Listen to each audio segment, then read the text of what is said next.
Hello everybody, welcome back to a World of Warship Blitz video. This video is in a Japanese battleship, the Tier 7 Nagato. As you can see, we have a, this is actually a team game. I have Broadside Scrub in the Destroyer and myself in the Nagato, up against a whole lot of bots and 2 human players. Let's have a look. We've got 3 human players, 4 bots, so those bots are great from the point of view that they neutralise the torpedoes on a ship, so basically the torpedoes pretty much feel like they fire at random.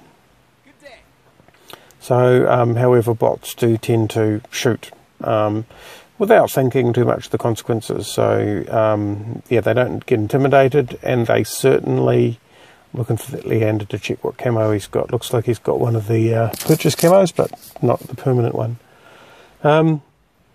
So yeah, so the bots, yeah, obviously their laws of physics is quite different, which means that, yeah, sometimes you get one that likes to spin around a lot, in which case, yeah, well, you're better off targeting something else.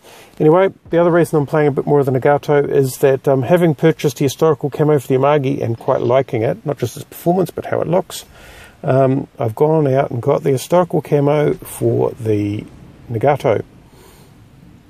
And I've got to say, it's a nice looking historical camo. Apparently, it does reduce the dispersion by 4%, but yeah, you wouldn't be able to pick it from what you see in here. I think that Ioba is toast. Oh no, there we go, he's still around. No, someone's taken him down. Giving this my secondaries. Give him my mains. Looks like he's starting to slide across the top of the ocean. Yeah, so this Miyoko is, yeah, well, the dispersion's not that great, is it?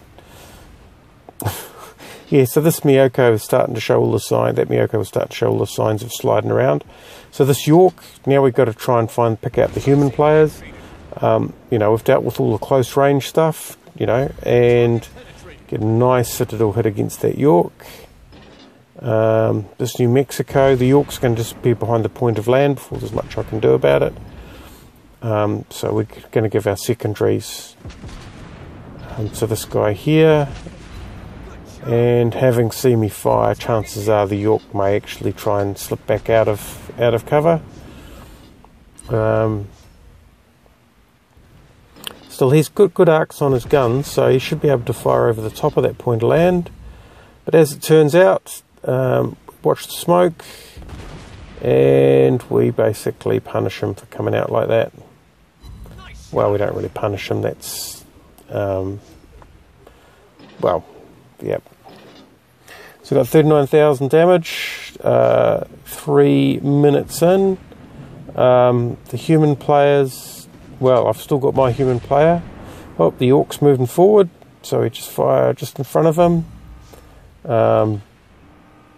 Yeah, he's going to get done by a bot probably. Yep, I reckon this will be the end of him.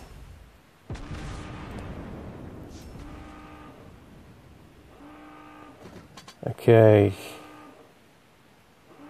that definitely looks like a human player there. Oh, the Orcs managed to get a heal in. It's interesting. He's back in the game, although we're struggling a bit. Hammering away at Broadside Sims, the Sims Broadside Scrubs, who's the my teammate. My teammate basically, oh, look at that! It gives me the good opportunity to deal with this New Mexico, which I failed to take the advantage of, and he takes down the New Mexico. Giving us 1 ship left. I'm on mostly full health, so I've been tanking the cap. Probably haven't been doing as much for the team. I've been punishing ships that have been trying to get into the cap or hold it. But yeah, here's an opportunity to redeem myself.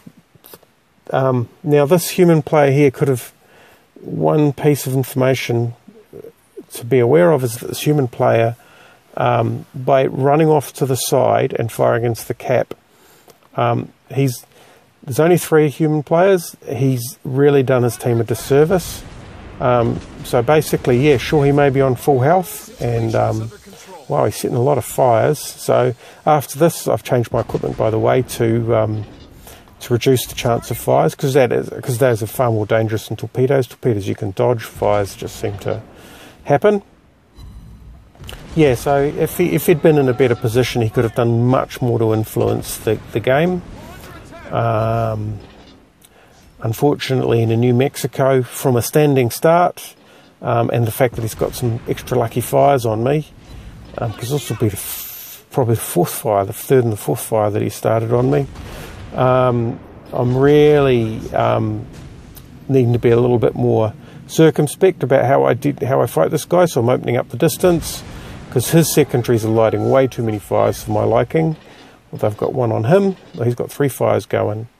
We'll hammer him, and this should kill him off. There we go, giving us a kill finally at the Confederate. So yeah, okay, then there were a lot of bots in that match, but the idea is that clear the stuff that's close to you and quickly find and eliminate the human players. So that's Nagato. You'll see a bit more of it potentially as I play around with it and get back into it. It's sort of an ordinary ship, but it does have great guns, and it feels a little bit more like the Warspite. A bit squishy, great long range guns, sort of mediocre speed. Anyway, I hope you found that entertaining, and as you can see, it's got its go faster stripes, the reason I like it. Thanks for watching, catch you next time.